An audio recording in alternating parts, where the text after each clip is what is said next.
Hey, good evening. This is a public meeting of the Lowell Zoning Board of Appeals for September 26, 2016. Tonight we have one petition under continuances and one under new business.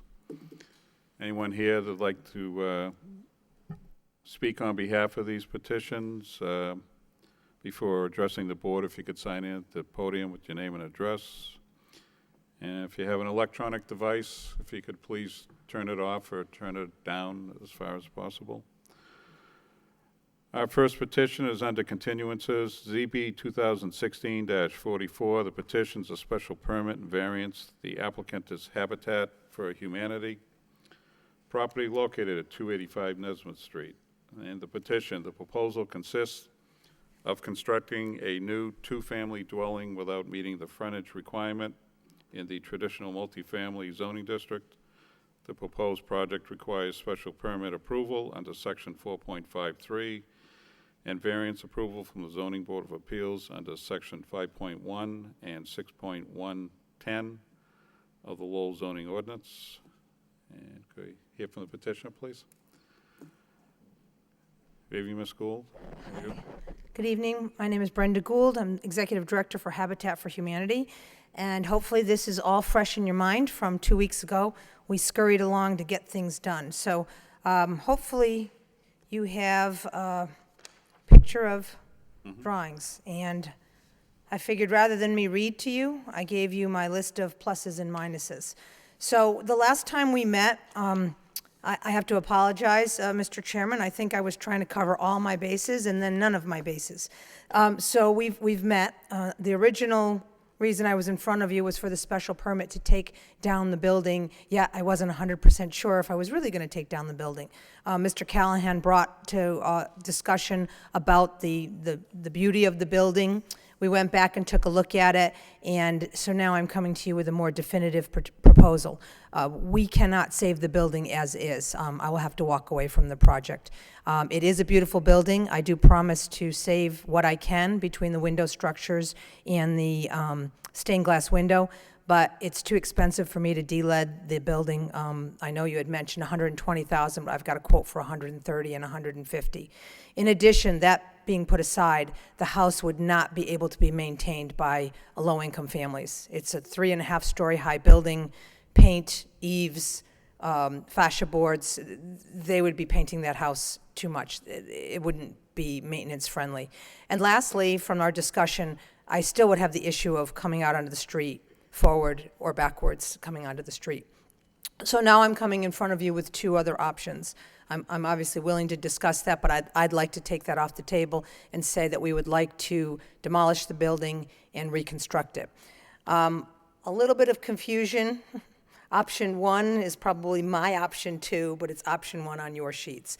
So option one is a proposal to move to take down the building, to move it back 38 feet, and to put parking in the front where you would come in to park on the side, back up, and come out front.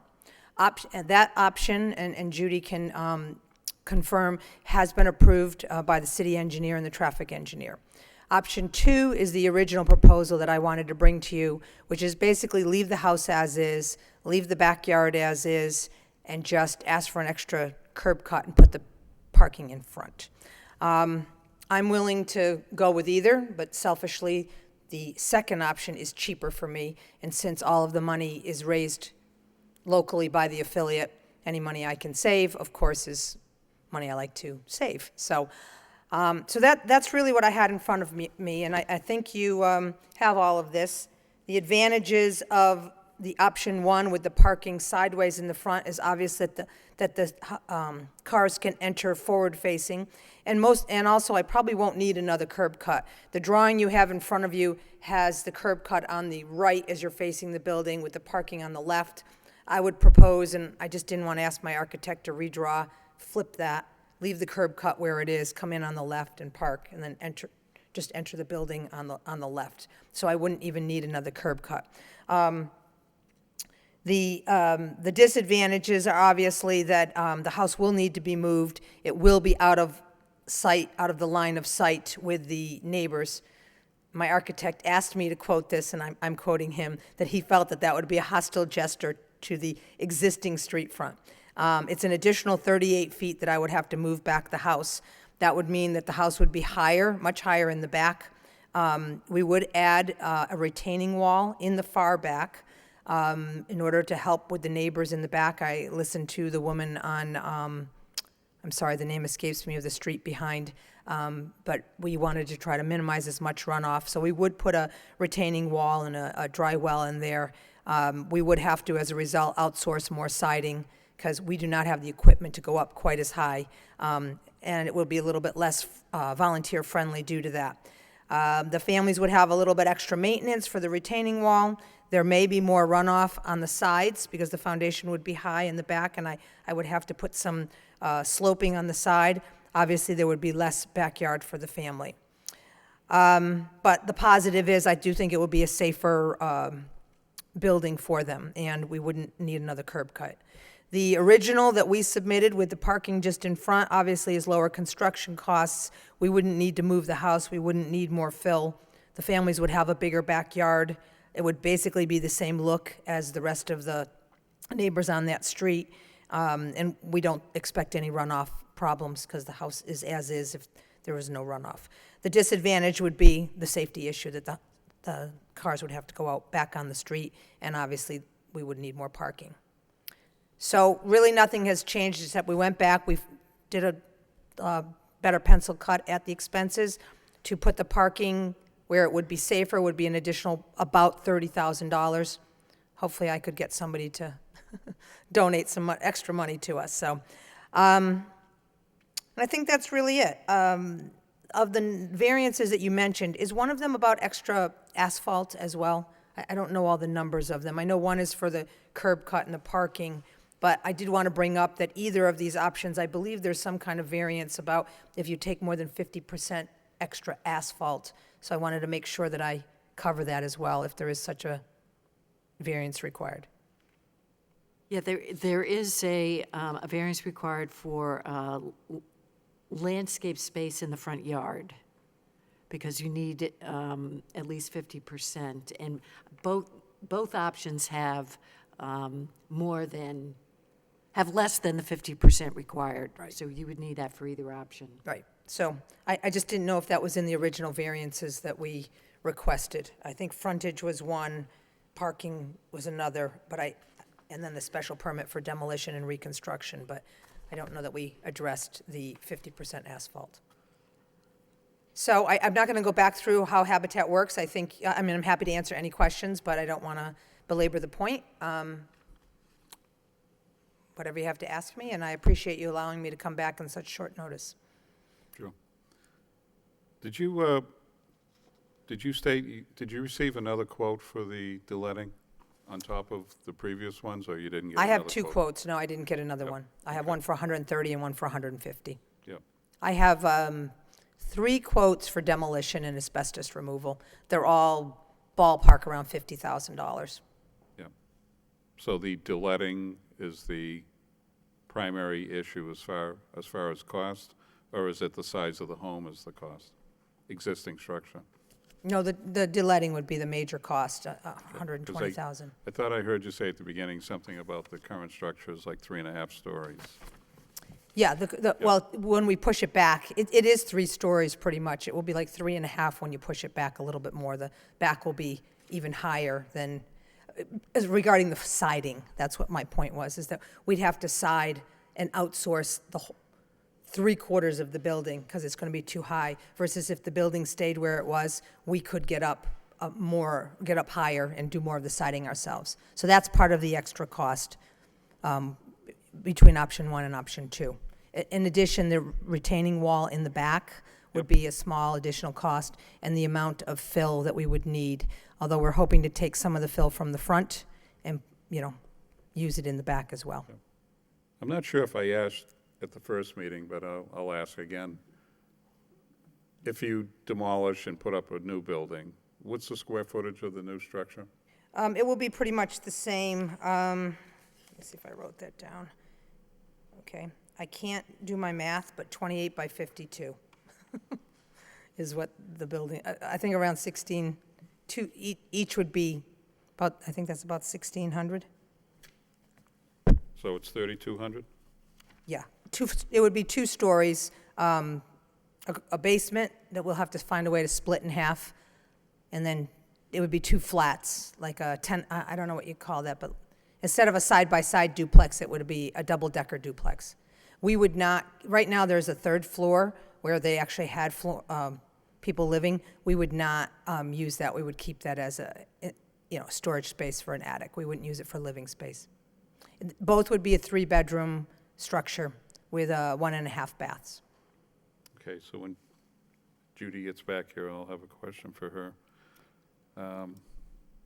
And there's going to be a porch, you're putting a porch on the We front? put a porch on the front. I just gave you one, in your packet, I think I included something similar to this, where we would, try to use the arcs or something similar on top of these and keep an eave, a high eave to match the other buildings. They all have kind of a 3rd floor. So we would put a porch on the front. I would have to figure out how we split ownership of the porch, but it'll be a condex association anyway. But we'd like to put some kind of porch on the front. Yep. And then there'd be side steps for a second egress for both. Judy, I have a question for you. Okay. I asked the applicant what the size of the, if they were to tear down and build a new structure, what the size of the new structure would be. And you came in at what was it? About 1,600, whatever 28 by 52 is.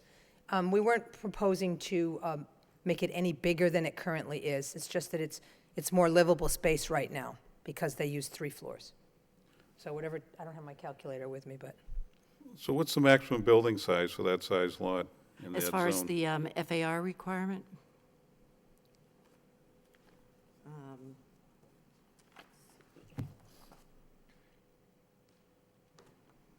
Well, aside from the dimensional requirements,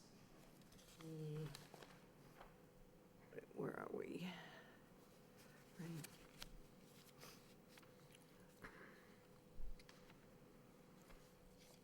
TMF.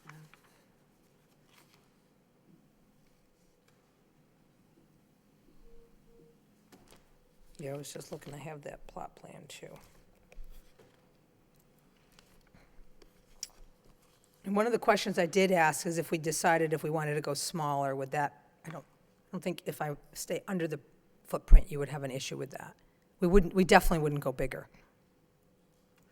Yeah, no, that's why I couldn't remember if I asked the Yeah. actual size if you demolished. Well, there's not an FAR requirement in the TMF. So there's not a floor area ratio requirement. So it's really, it's the dimensional requirements that have to be met. So the building size can be any size on that lot? Well, yeah, because there's, in TMF,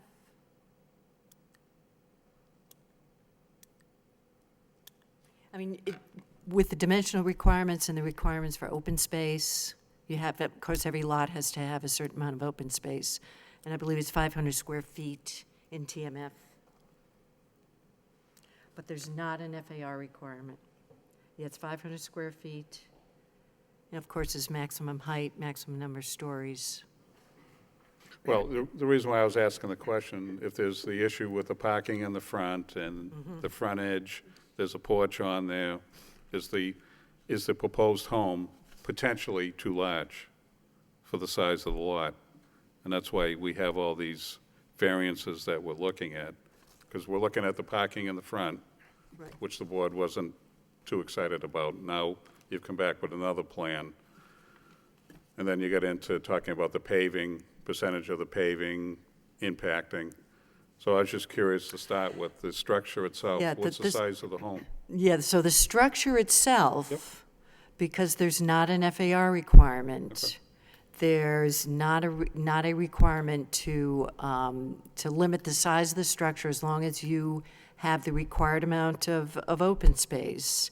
And again, front yards, at least 50% have to be left open, which this would require a variance because in both cases, you've got parking and it's less than the 50%. Well, that was going to be part two of my question, was what's the size of the yard for a 7,500 square foot lot? Open space. Well, open space, I believe is 500 square feet. That's total open space, which this, I think in both situations would have, I mean, because we don't have a definitive site plan, we're just, let's see, what have we got? We've got 34 by 48 approximately, so they've got 500 square feet of open space, even with option one, which pushes the house further back. So they have the open space.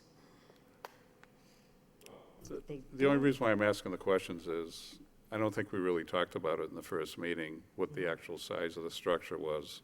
And is the size of the structure, I'll use a general term, is it okay for that size lot? That's really all I'm asking. You're saying the answer is yes? Yes. Okay. All right. Yeah, and the other thing was, so you didn't go out and solicit any other pricing as far as the letting? No. Okay, and you answered that question. And as far as the size of the building, I mean, like I said, we will look to go smaller if we can. I don't want to distort the landscape of the other houses. They're all very big houses there. I wouldn't want to put a dwarf house in, but Yep. we build simple, decent, affordable houses, and this is actually bigger than what the state requirements would have for an affordable house. But we can make an exception because we would say that we're trying to match the footprint Yep. of the house. Another comment you made was, I believe you said that the city engineer is in agreement with the parking plan, and Judy, I'll ask you this, the parking plan in front, not the original plan, but I guess I'll call it the stacked in front, Yeah, they didn't, one curb cut, you know what I mean? yeah, they didn't want the ones where you back out into the street. Right. But the one where it's stacked, I didn't actually speak with either Lisa or Nicholas, but I did speak with Joe, and he told me that he reviewed it with them, and Yes, yes. Okay, I Yeah, they're in- didn't see anything on that, that's why I Okay. was asking. Yeah. Yes, they were both in agreement with option one, with the stacked parking and the one curb cut. Okay. And with the stacked parking, with the curb cut, the building is going to move back some, correct? 38 feet. Yep, okay. Okay. And you're going to build a retaining wall down and back, I In believe the is back, what you yeah, said. a small retaining wall, because one of the concerns was runoff down the back, and so we would put a retaining wall in there, a railroad tie type retaining wall, not a Yep. stone or anything, yeah. Was there any discussion with the city about, I know we talked about snow storage. There's not really anywhere to store the snow. You're just going to have people park there, and they're going to have to maintain it themselves, correct? Right. I mean, I would suggest on this drawing, if we did go with option one, that maybe we would do shorter bushes in here, and there might be storage, or, well, this is going to be flipped, so the curb cut would be over here, that we could probably have some snow storage there. These would have to be very low, because I don't want to have a problem with sight distance with people coming out of the street. I wouldn't want that either. You know, I did try to contact the neighbor, that house is condemned, but I can't find the person, quite honestly. Yep, sure. I highly doubt that they would sell me or give me that lot, but if there's no one living there, we can push snow So as on. far as that lot line there, if you're going to have the yard in back, obviously, what's going to be on, for instance, on that side of the house there with that abutter? Yeah, the house, we would still propose to kind of leave it where it is and move it backwards. There would be 10 feet of space on each side, and we would just landscape that to try to give them a little bit of privacy, maybe some arborvitae trees or lower bushes. Okay, all right. I don't On want- one side, we will have to put the egress, so probably more trees on the left side or the right side, whichever way we end up if we flip the house completely. Okay. All right, I'll get off the soapbox, and I'll open it up to the public first, then we'll move it to the board. Okay, thank you. Thank you. Anyone here that'd like to speak in favor of this petition? In favor? In favor? Hearing none, that portion of public hearing is closed. Anyone like to speak in opposition? Opposition? Opposition. Hearing none, that portion of public hearing is closed. I'd like to open it up to the board. Sean? Thank you, Mr. Chairman. I want to thank the petitioner. I appreciate going back to the drawing board from the last meeting and working with the city with regards to this. Also, thank you for the praise that you gave upon me, but unfortunately it wasn't myself who made those recommendations. That was Member Peters, who was on the other side of the table, but and he's a lot better looking than I am too. So I don't know how you made that mistake, but I appreciate going back to the drawing board and going through this. After my comments at the last meeting, you provided us with those three options, and right off the bat with this option, what is now option one with the stacked parking, I thought, because my concerns were the parking coming out of the street right onto 30, backing out of the street right onto 38. So, and I appreciate everything that Habitat for Humanity does, and I think if you're going with what is now option one with the stacked parking, I wouldn't see any issues with that now that I believe that alleviates my concerns with regards to the parking. So thank you very much, and I wish you the best of luck. Thanks. Thank you, Sean. Van? Through you, Mr. Chairman. I just want to echo the sentiment of my board member. Thank you for working with the city, with the board, making the alterations and the modifications to your plans. I think overall this is going to be a great project. So, as I said before, I think this project is something that the board can approve. So, thank you. Thank you, Van. Mike? Thank you, Mr. Chairman. I just have a couple of comments on the new proposal. Although I actually do prefer the option one, I'm went out and looked at the site again this weekend, and I took a look at all the properties down that end of the street, and I would say probably 3/4 to maybe 90% of them all back out onto Nesmith Street, including when this house was in use a few years ago by the Housing Authority. Whoever the operation there was a group home people, and they were probably backing out over the curb, the sidewalk and the curb, and not just at this property, but the property to the right of yours, the property to the left, the next one down on the left, the property at the end of Nesmith where it meets Rogers doesn't provide any off-street parking, I don't think. And then all the apartment buildings across the street, although they have big, wide-open parking lots, I've noticed, not just this weekend, but in general, a lot of times people back out of those spaces even when they can almost turn around in their own lot. They just back out to save time or whatever. So, again, certainly the new option one would be preferred, but I think that you've really done your due diligence in either trying to save the building or demolish it. I'd like to see you be able to build on the current footprint after you demolish the building. And I'm kind of looking at the parking situation as a pre-existing condition with the request for a second curb cut. And so, again, I have a feeling I'll be in the minority on this, but I'm in favor of letting you go ahead with the 4 spaces and allowing people to either back in or back out, because that's been the condition there for 20, 25 years.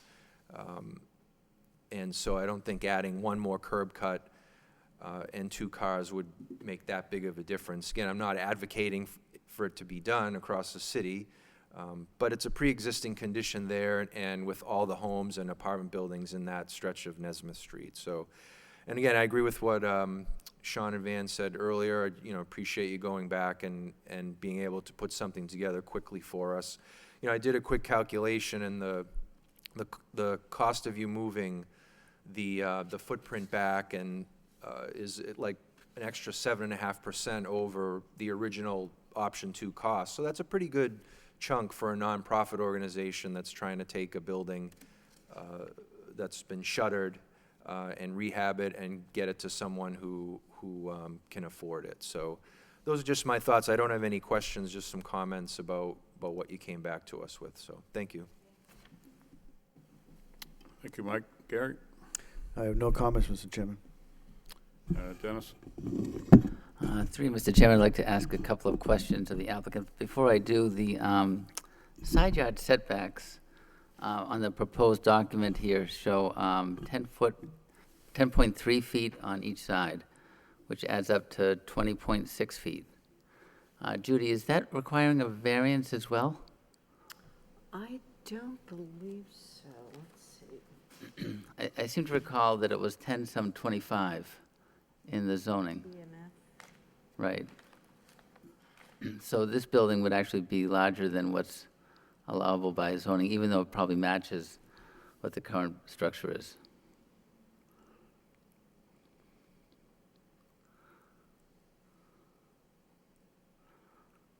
TMF, yeah, is 10/25. Yes, TMF is 10/25.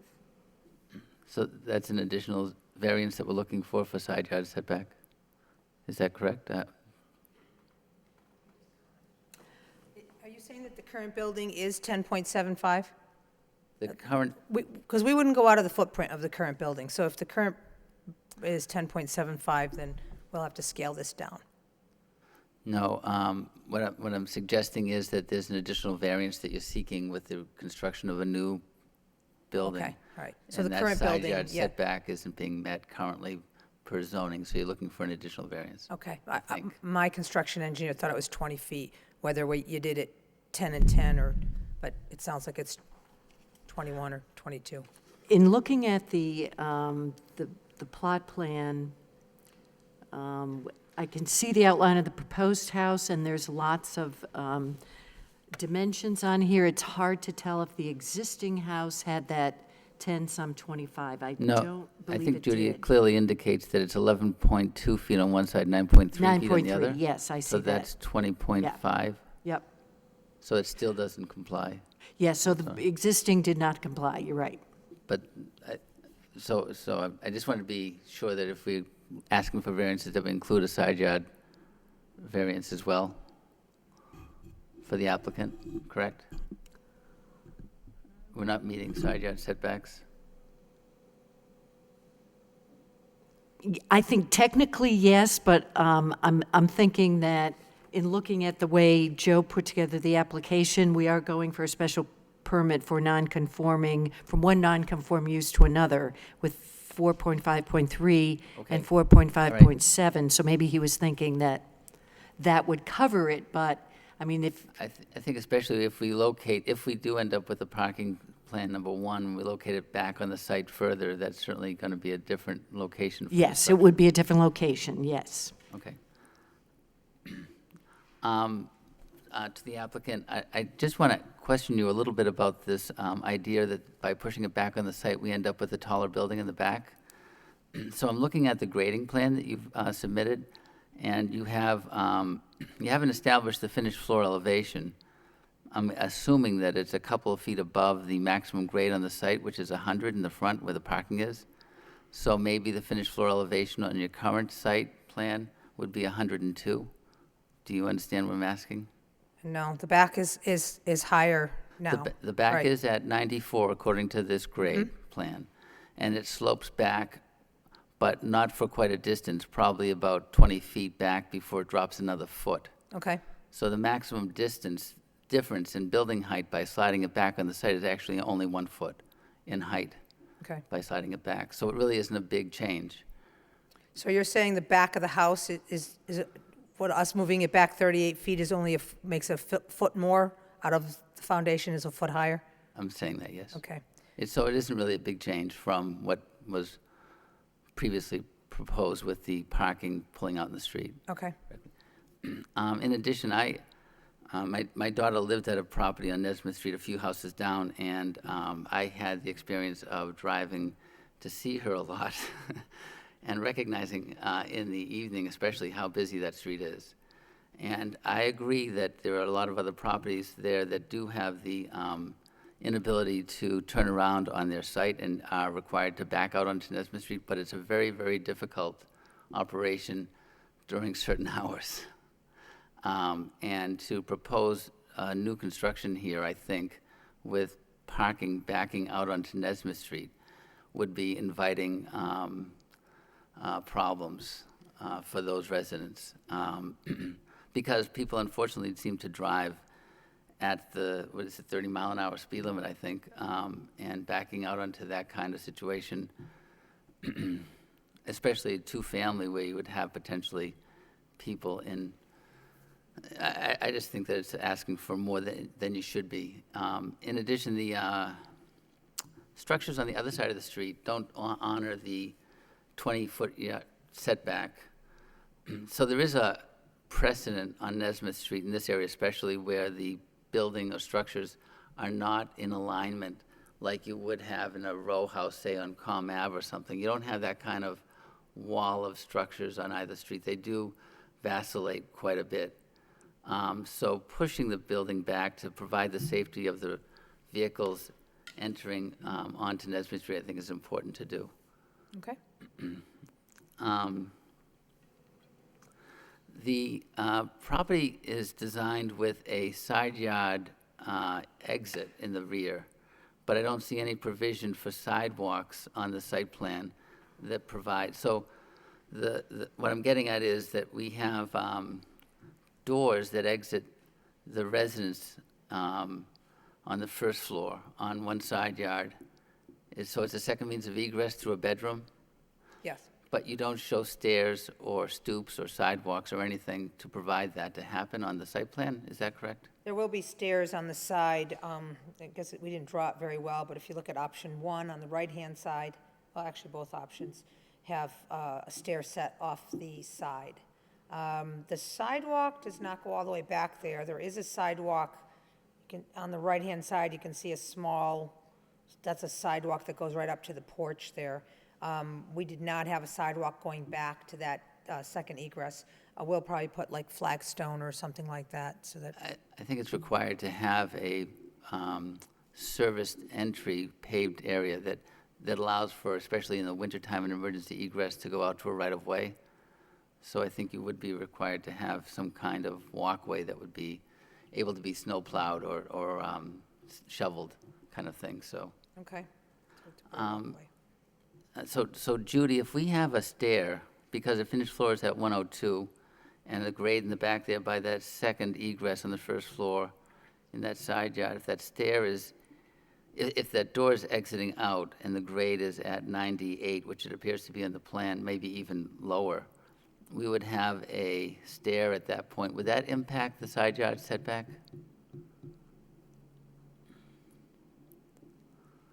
The stairs, because they're required for egress, would not impact the side yard. Okay, great. Great. All right, I think the only thing that I would like to add is that I really am in favor of option 1 with the parking in the front with a single driveway for safety reasons, of course. No further questions. Thank you, Dennis. Jim?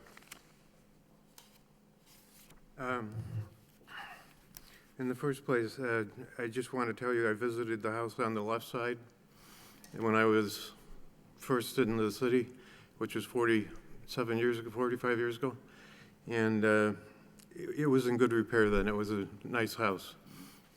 It's fallen into disrepair, and it's a mess now, but it was in good repair at one point. The one on the left? The one on the left, Yeah, that's boarded up, Yep.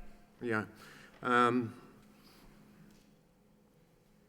I like option 2 because I'm worried about losing the windows. Option 2, save the lead glass window. We will save, we will find a way to save the stained glass windows. And I'd like to put the arcs, they may not be wooden arcs, but there'll be some kind of arc that's on the windows currently. Okay. So we will make sure that we design a stained glass in the front where I just gave you this just as an example. but Right. We could put a, window over in here and put a stained glass there. I'd really like to save as much as I can of that.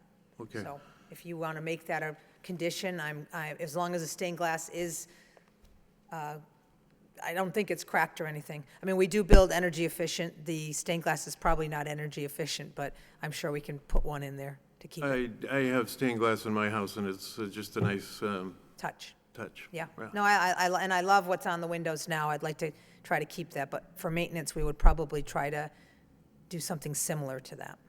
Okay, just so I clear up any misconceptions about my questioning last week. I did work for Habitat for Humanity on a project once. Oh, thank you. I enjoyed it. Good. I enjoyed it. It was quite, Make sure I sign you up on this project. yeah, it was interesting. What is the area of the new house? You gave it to us, but I forget what you said. Right, I'm just looking at what my engineer wrote, 28 by 52. Okay. I don't know that that's 100% correct. I only know that what he said is we would stay within the envelope of the current house, if not smaller. Okay, now, the other question I have for you is the cost of de-letting. Is that greater than the cost of rebuilding, of building a new house? No, but I will tell you, I'm in the middle of a renovation right now on Dalton Street in Centerville, and we did a renovation, and we completely gutted the house. We've come up with more issues than solutions. At least when I gut a house and I start over, when I demo it, I know what I'm getting into. So my concern is not only the cost of de-letting, and the fact that it wouldn't be volunteer-friendly, so, and that's what we're about, is building with volunteers. We're going to get into a house that, okay, then it'll be de-letted, and then what else will happen? Once you start knocking down walls, whatever is in there, it's much more difficult You're to also talking change. about asbestos. The asbestos, I'm sure the electrical is tube and knob. I don't know off the top of my head or something, Right. but, and then there's just, moving walls. Well, what's a supporting wall? Well, we can't do what we want to do. Right now, the way the house is structured, the whole downstairs is really living space, maybe a dining area, big kitchen with an eat-in kitchen and a living room, and then the bedrooms are on the second and the third floor. We would need to make bedrooms on that main floor. I don't know what is supporting walls or not. It may not allow us to configure the house in the way that we would like to, which is to do at least a 3-bedroom on both floors. Okay.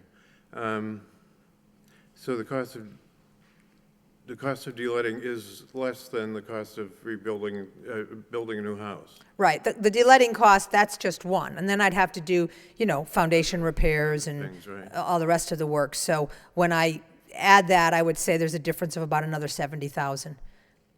Yeah, my problem is that this was part of a,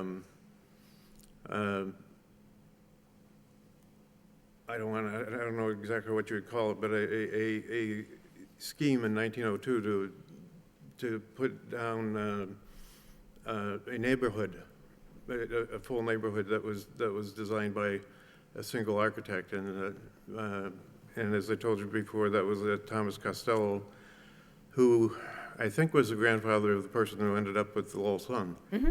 So,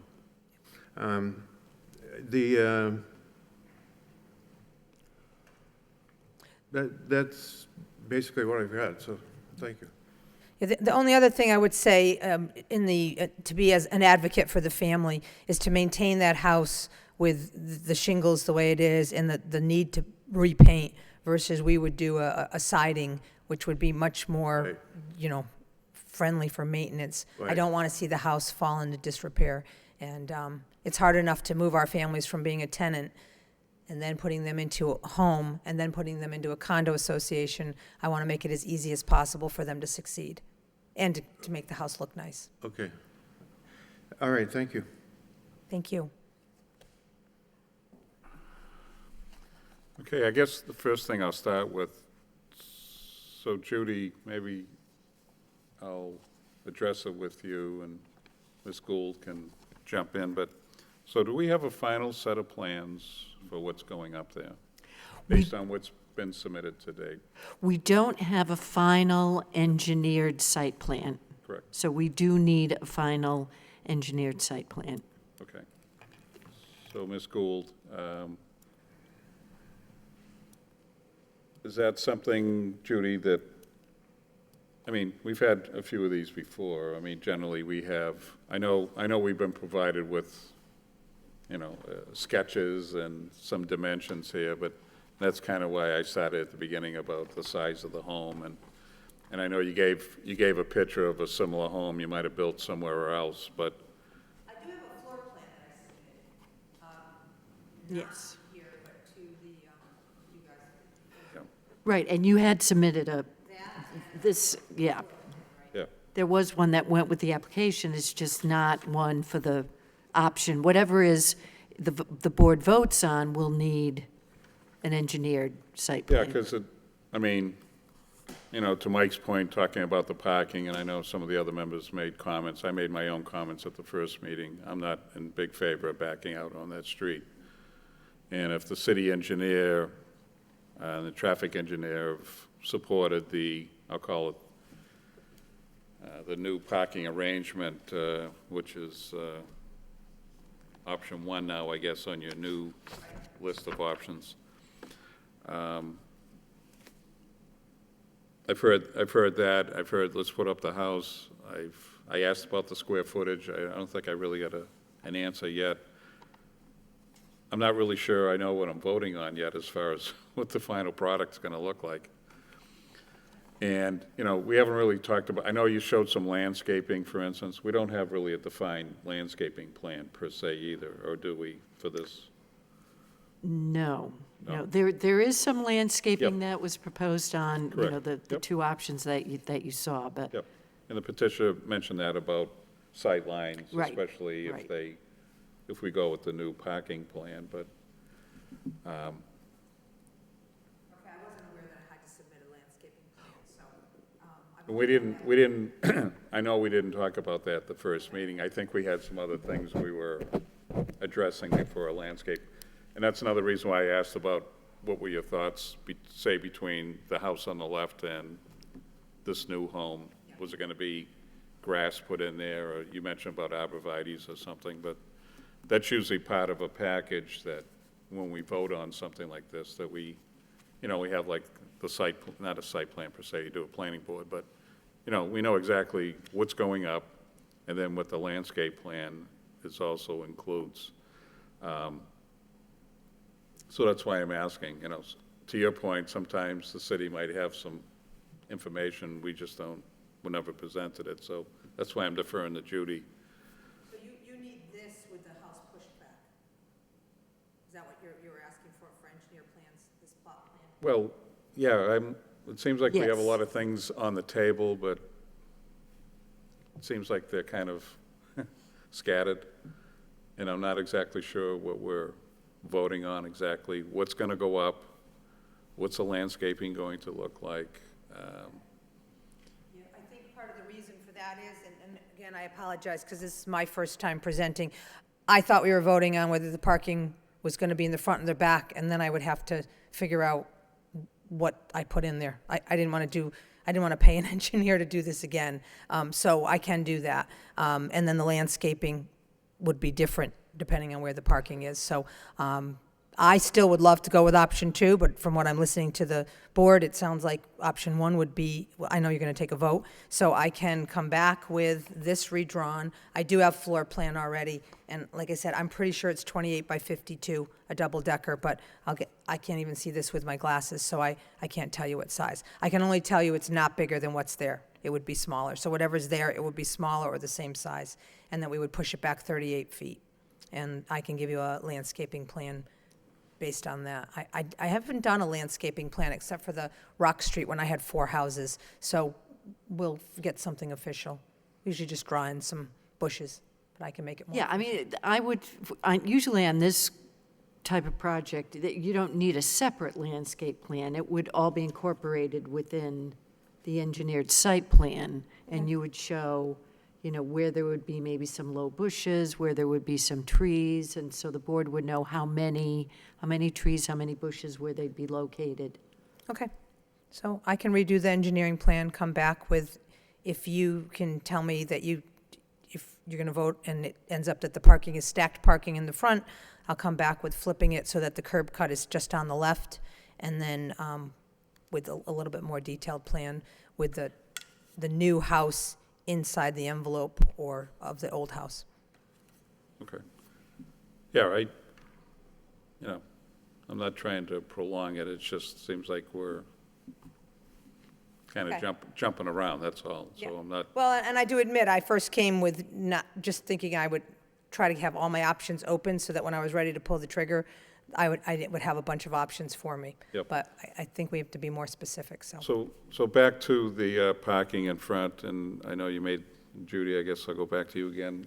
You made a comment about the amount of pavement that's going to go down. Is that triggering anything else? Did I hear yes, no? No, just the section 5.3.11, which is the requirement for at least 50% open space in the front yard, landscaped space in the front yard. That's all that the parking triggers. So there's no parking variance required with option 1. There's 4 spaces there, and there's only the 1 curb cut, whereas with 2 curb cuts, there would have to be a parking variance because there would be a requirement for 6 spaces. All right, so the variance for 6.11, we're not entertaining anymore? The only variance, yeah, that was the parking variance, and that goes away with just the 1 curb cut.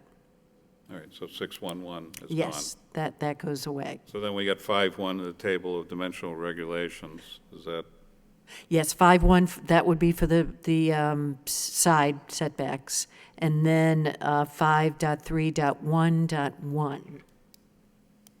Yes, the side 5311. setbacks? I thought that's what Dennis was asking. I didn't think.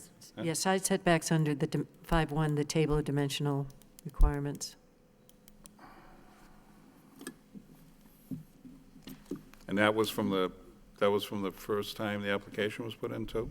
Well, the application did not, the application form did not have the side setbacks, and I'm assuming that was because Joe had put it Right, because of the as special a permit. non-conforming under 453 and 457. Right. Because the existing is non-conforming and the new would be non-conforming. So that's why he didn't have a variance for the side setbacks. But you could certainly include a variance for the side setbacks. And that's 5.1, That's 5.1 dimensional requirements, yes. yeah, okay, which was already, it was already in part of the petition anyways. 5.1, we were already voting on it. It was already part of there were 2 variances and 1 special permit. 5.1 was the one of the 2 variances. That's why when you talk about the setbacks, I didn't think that was the issue. No, there was only 1 variance on the application, 6.1, for parking. And under special permit, there was section 4.5, 4.53, and 4.57. Yeah, but that's not what's in that's not what's in the petition. Oh, you have 5.1? Yeah. Okay. Then I take that back. So there is a variance Yes, for 5.1? yes. Okay, thank you. Okay. All right, so before I summarize this, any other members have any other comments up to this point? Through Yes, Mr. sir. Chairman, I'd Yeah. like to see, especially grading on the new site plan addressed with the building being moved. And I'd like to see the egress doors with their appropriate stairs and walkways, if possible.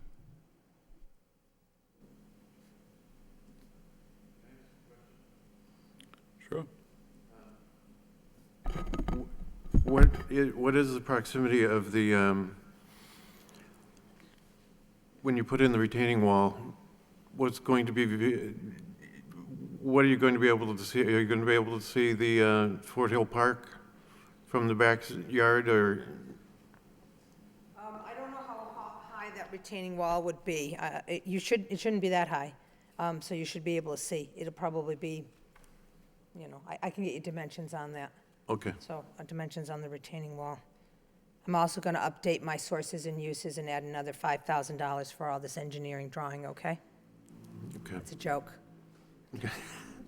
Okay. No, I'll put the retaining wall in and how high it is, but it wouldn't be that high. Shouldn't be that high. Okay, so you can probably see the neighborhood from the backyard, because it's a nice backyard area. That I area. can get those trees, some of those trees cut Right. back a little bit. I'll be able to see more, yeah. Right, exactly. Yeah. So Dennis, your grading and the egress doors, that should be part of, I'm going to call it the final set of drawings and package that we've asked the petitioner put together. Is that correct? That's correct, and it is required for submission as well, so, yes. Right. Okay, so Judy, if Ms. Gould needs help with that, or if she has it recorded, it'll be captioned. Okay. All right, anybody else? All right, so we have, so the first thing we have is a special permit for 4.53 nonconforming uses. And I guess the biggest determination here is the final product that's going to be put up around the changing from one nonconforming use to another, and is the new use going to be substantially detrimental than the existing nonconforming structure to the neighborhood? And I would say, and I believe the board is in agreement on this, that, obviously we have a structure that is worn and torn and will come down, and a brand-new structure will go up there, so it certainly won't be detrimental to the neighborhood. It should be an enhancement. So I believe for 4.53, the petitioner has met the burden for that. And then we have the variance for 5.1 for dimensional regulations.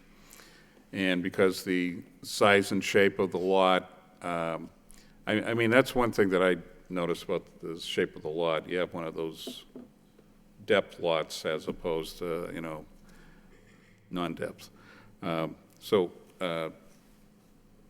Based on this, again, the size of the structure going on there, and I don't see the approval and the variance approved for this petition being detrimental also to the neighborhood.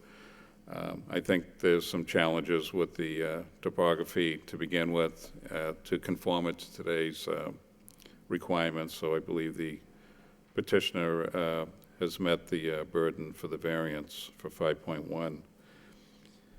And then the conditions we'll talk about, I guess, would be the final set of plans. Hopefully you've captured all the items. Final engineering plans, a landscaping plan, grading, egress, the doors, for the egress doors, appropriate walkway, sidewalk, and stairs, retaining wall with more information, and I added to try to do a drawing of what the house would look like, saving some of the arcs and the stained glass windows so you can get a better visual Okay, than what I great. just showed you. And as I tell other petitioners, if you have any questions at all, that you certainly work with DPD, just to firm this up. Judy, could I also request, once everything has been resubmitted from the petitioner, that the board get a copy of the final set of plans, just so we have it for our records? Okay. All right. Anything anybody else wants to add before I make a motion? Okay. Do you have, yeah, so we get a special permit.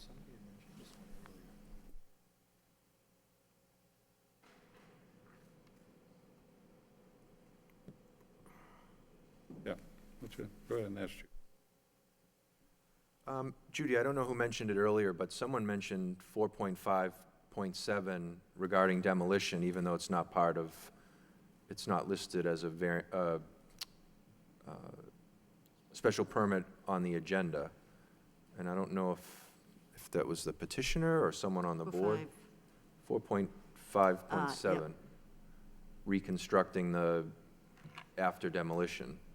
Yep. So I don't know if we have to include that. I mean, it's kind of a belt and suspenders. It was checked off on the application, 453 and 457. Saw it on the application, 457. Because it is a non-conforming structure being reconstructed after demolition.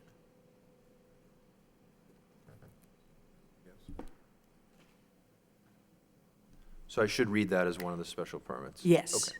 Yes, it was one special permit that would meet both of those, for both of those sections.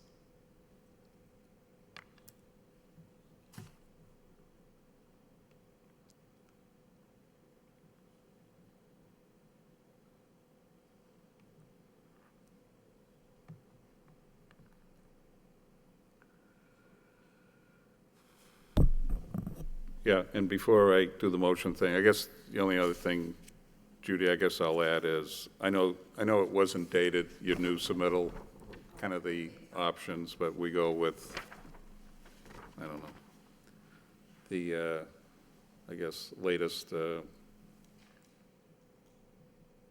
option sheet. All right, which is going to be option 1, correct? Just want to make sure I'm clear on that, too.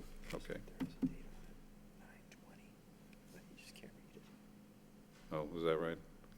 Yeah, so Mike has 9:20 on, Ms. Gould, one of your other sheets here. Okay. Yeah, I know, kind of tough to read. That's my architect drawing. Yeah, okay, So, okay, so Yeah. I'll date that 9/20, when I update it, I'll update it. yeah, just wanted to make sure we have that for the record. Thank you. All right, so, you all set? Okay, so could I have a motion, please, on the special permit? Through you, Mr. Chairman, a motion for ZB 2016-44, special permit for 285 Nesmith Street, under section 4.5.3, reconstructing a non-conforming structure. And this is for, again, Habitat for Humanity at 285 Nesmith Street. Okay, could I have a second? Second. Have a roll call? Chairman Bailey, Approved. Member Peters, Approved. Member McCarthy, Approved.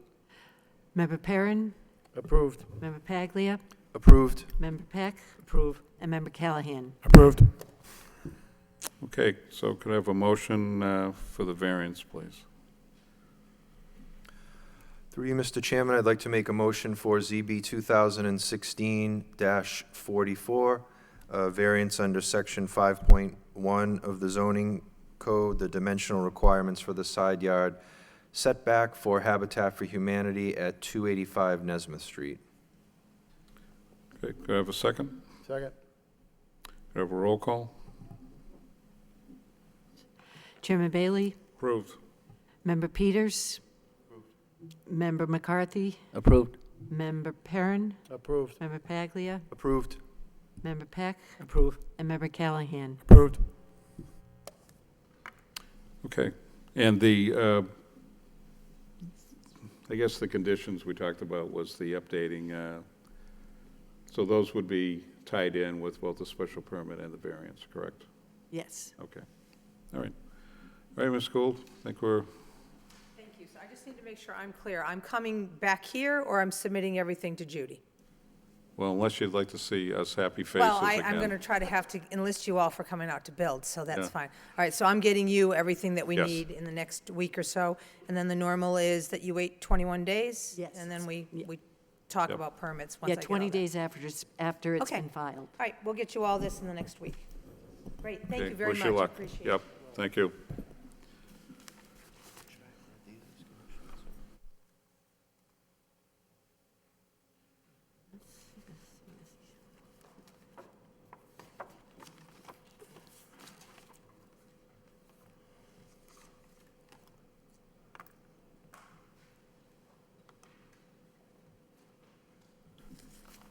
Okay, our, if I can get back to my agenda. Okay, our next matter before us is under new business. This is ZB 2016-45. The petition's a special permit.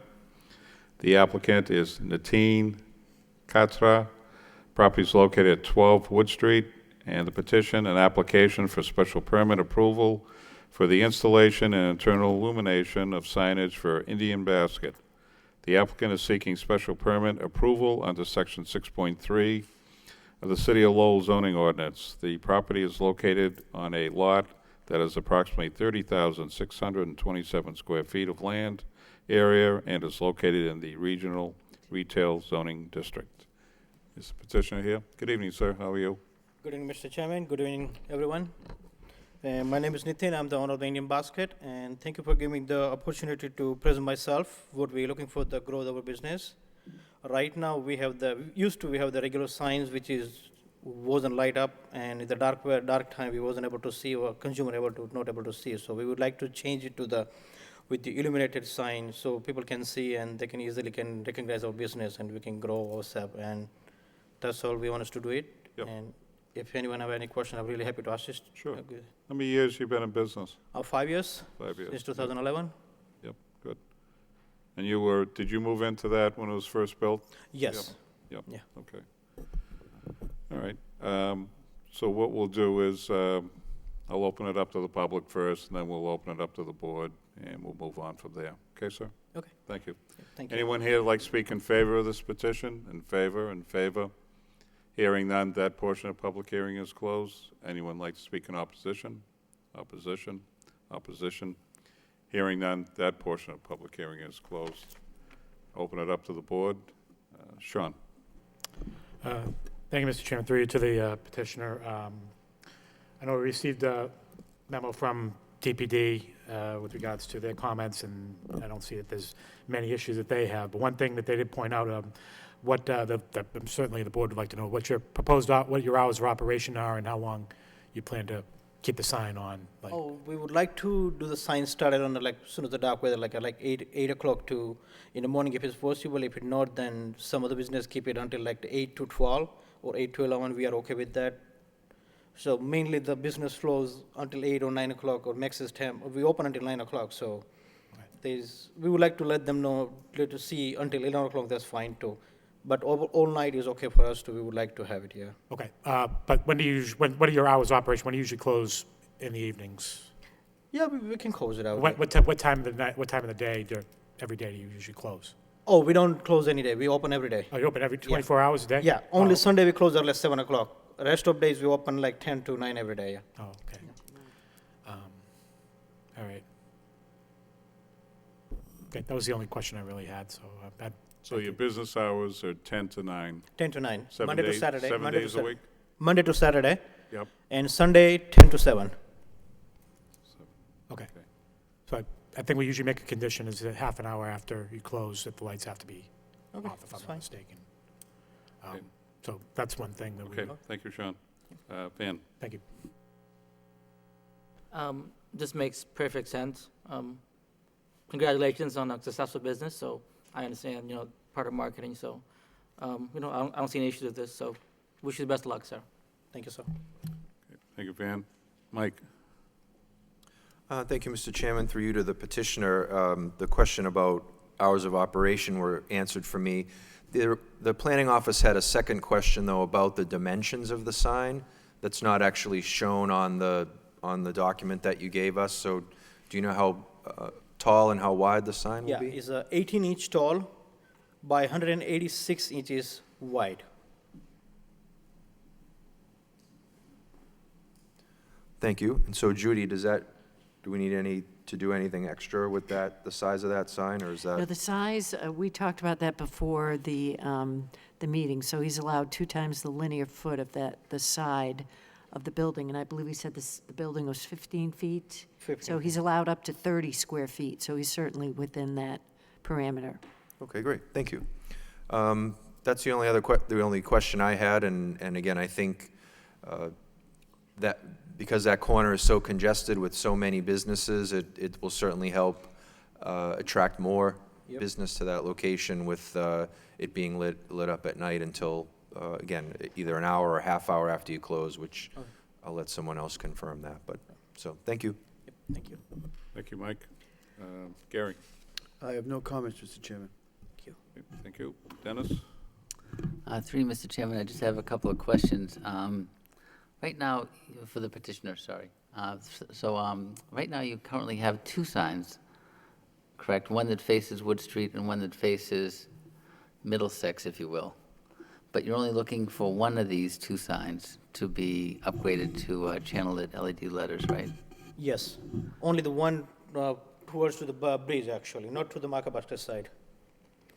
Oh, faces Middlesex Street will be Yeah, upgraded. only the facing one. Other one is already the sign down there without the lights, but only the one light we would like to have it, yeah. Because there's a main floor, there are 4 corner main floor in front of the Walgreen. There's the main floors for the customers, so this is only one side we are looking for. Okay.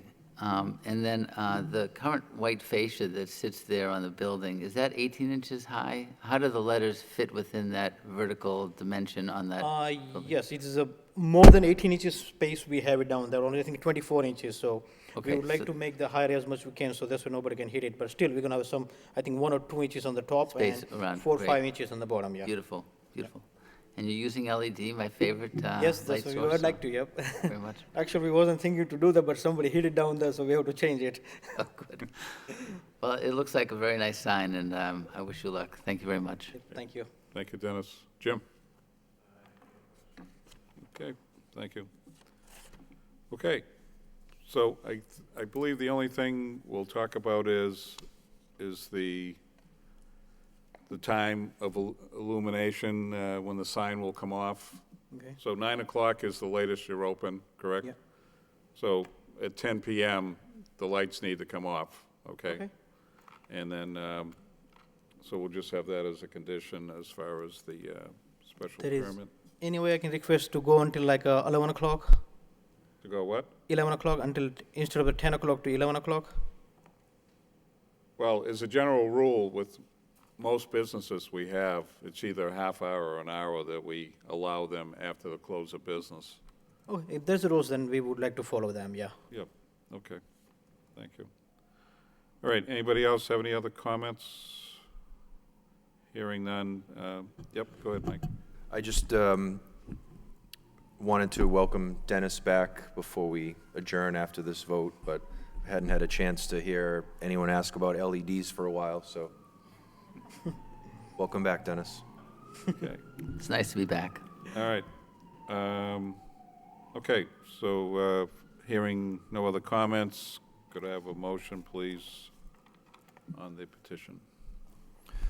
Mr. Chairman, through you, a motion for ZB 2016-45, a special permit under Section 6.3 of the zoning code for Nateen Katra at 12 Wood Street, with the condition that the illuminated signs go off 1 hour after closing, which is currently 9 p.m. on Monday through Saturday and 7 p.m. on Sunday, so 1 hour after closing those two times. Okay, could I have a second? Second motion. A roll call? Chairman Bailey, Approved with conditions. Member Peters, Member McCarthy, Approved with conditions. Member Perrin, Approve with condition. Member Paglia, Approved with conditions. Member Peck, Approve conditions. and Member Callahan. Approve with condition.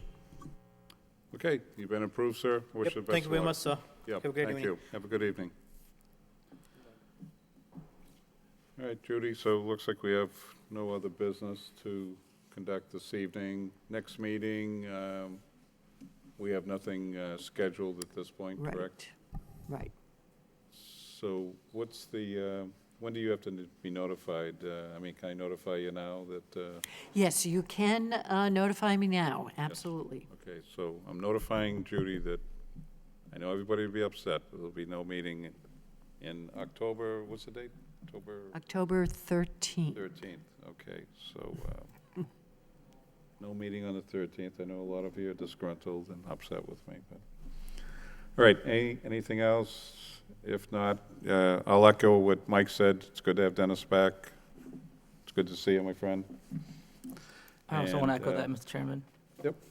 So it looks like we'll be back on the 26th, 27th. 27th, okay. 24th? Huh? Monday, October 24th, does that sound right, 24th. Judy? Is that right? The 13th was a Thursday because of Oh, Columbus that's Day, right. so that's why we were... Halloween is the 31st, so, yeah, so it's the 24th would be the next meeting. Oh, It's Yes. too bad we can't meet on Halloween, huh? I'll dress as a ZBA member that night. There you go. That's scary. All right. All right, could I have a motion to adjourn? I'll make a motion to adjourn, Mr. Chairman. Could I have a second? Second. So moved.